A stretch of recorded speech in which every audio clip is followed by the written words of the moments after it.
సత్యరాజు లక్ష్మీనారాయణ అంటే ఎవరో చాలా తక్కువ మందికే తెలుసు. బాపు అంటే అందరూ గుర్తుపడతారు.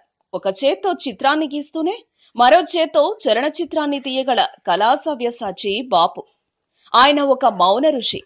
మాటల్ని మహాపొదుపుగా వాడుతూ గీతల్ని మాత్రం యమాగడుసుగా గీసే ఆయన తన మిత్రుడు రచయిత అయిన ముళ్లపూడి వారితో కలిసి ప్రపంచ సినిమా అంతు చూసేసి సినిమా ప్రపంచాన్ని చుట్టేశారు. అప్పటి వరకు పత్రికల్లో కథలకు ఇలస్ట్రేషన్స్ గీస్తుండే బాపు ముళ్లపూడి వారి ప్రోద్బలంతో సినీ రంగంలోకి అడుగుపెట్టారు. సాక్షి సినిమాతో బాపు మొదటిసారిగా మెగాఫోన్ పట్టుకున్నారు.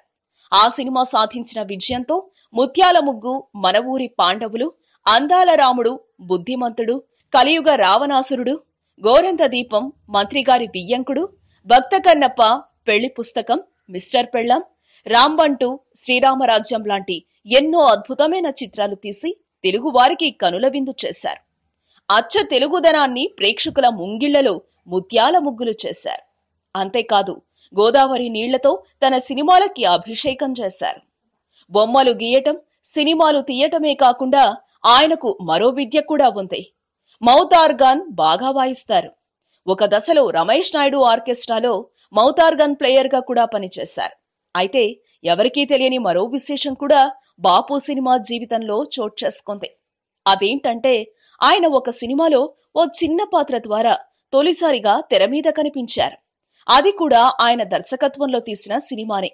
ఆ పాత్ర పోషించే నటుడు ఆ రోజెవరూ కనిపించకపోతే తనే స్వయంగా ఆ పాత్ర పోషించారు. ఆ సినిమా అనిల్ కపూర్ హీరోగా నటించిన ఓ సాత్ దిన్ అనే హిందీ సినిమా.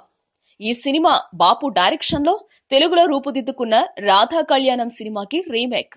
ఒక వడ్డీ వ్యాపారిగా ఒక కొట్లో కూర్చొని ఓ 2 నిమిషాల నిడివిగల పాత్ర పోషించారు. బాపు సినిమాల్ని తెర మీద చూడడమే కాని బాపును తెర మీద ఎప్పుడూ చూడలేదు మన తెలుగువారు. ఓ సాత్ దిన్ అనే హిందీ సినిమా చూస్తే కనిపించింది కాసేపే అయినా బాపును తెర మీద చూడొచ్చు.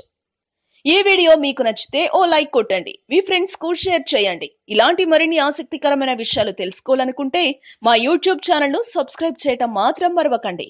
Thank you for watching.